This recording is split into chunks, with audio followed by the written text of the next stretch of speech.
کشمیر جل رہا ہے، مائیں دہائیں دے رہی ہیں، بہنیں سسک رہی ہیں، سہاگ اجڑ رہے ہیں، بچے یتیم ہو رہے ہیں۔ مقبوضہ کشمیر آگ میں جل رہا ہے۔ مقبوضہ کشمیر میں بھارتی فوج کی درندگی ایک بار پھر بام عروج پر پہنچ چکی ہے۔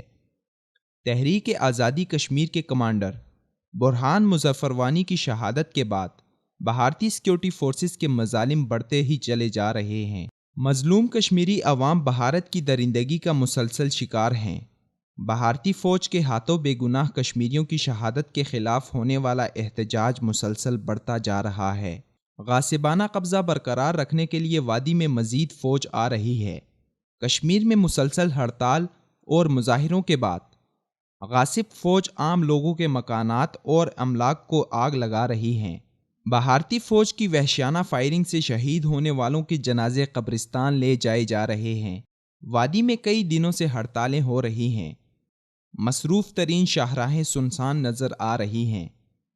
3 درجن سے زائد شہادتوں، 1500 سے زائد زخمیوں اور 2500 مظلوم قیدیوں کے بعد کشمیر میں کاروبار زندگی معطل اور بھارتی مظالم کے خلاف کشمیری سراپائی احتجاج ہیں۔ شہیدوں کے جنازوں، تدفین اور تعزیتی جلوسوں میں آزادی کے نعرے پوری قوت سے گونج رہے ہیں۔ مسلم دنیا میں بھارتی مظالم، عالمی اداروں اور طاقتوں کی خاموشی پر غم و غصے کا اظہار کیا جا رہا ہے۔ اس موقع پر ہونا تو یہ چاہیے تھا کہ امریکہ، اقوام متحدہ، برطانیہ اور دیگر بااثر طاقتیں بیچ میں پڑ کر 68 سال سے سلگتا ہوا مسئلہ کشمیر حل کروانے میں مدد کرتے، لیکن عالمی ٹھیکیداروں کے لب پر مہریں لگی ہوئی ہیں۔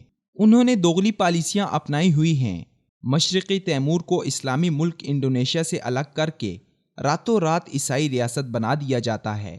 اسی طرح اسلامی ملک سوڈان کے ایک حصے کو توڑ کر عیسائی ملک بنتے دیر نہیں لگتی، لیکن دوسری طرف مسئلہ کشمیر 68 سال سے بدستور سلگ رہا ہے۔ عالمی اداروں کی یہی وہ دوغلی پالیسی ہے جس وجہ سے دنیائے مسلم ان سے شکوہ کناں ہے۔ بوسنیا سے کشمیر تک، عراق سے افغانستان تک کے حالات کو دیکھ لیں، استعماری قوتیں ہی اس میں کسی نہ کسی طریقے سے انوالو نظر آئیں گی۔ ان تمام حالات کے پیش نظر مسلم ممالک کو چاہیے کہ وہ اس وقت تک بھارت سے ہر قسم کے تعلقات منقطع کر لیں جب تک بھارت کشمیریوں کو مکمل خود مختاری نہیں دیتا۔ کشمیریوں کو چاہیے کہ وہ سول نافرمانیوں کی تحریک اس وقت تک چلائیں جب تک وہ آزاد نہیں ہو جاتے، ورنہ خاکم بدہن، وہ دن دور نہیں جب بوسنیا اور کوسوو کی طرح کشمیر میں بھی 8-8 ہزار مسلمانوں کی اجتماعی قبریں دریافت ہونے لگیں گی۔ OIC نے کشمیری عوام کو اقوام متحدہ کی قراردادوں کے مطابق حق خودداریت کی حمایت کرتے ہوئے بھارت پر زور دیا تھا کہ وہ کشمیریوں کی خواہشات اور حقوق کا احترام کرے، لیکن بھارت کے حکمرانوں کے کانوں پر جوں تک نہ رینگی۔ ادھر OIC بھی خواب خرگوش میں چلی گئی۔ اب قراردادوں کے بجائے عالم اسلام اور اس کی تمام نمائندہ تنظیموں کو مل کر ہر سطح پر مسئلہ کشمیر پر توانا آواز اٹھانی چاہیے۔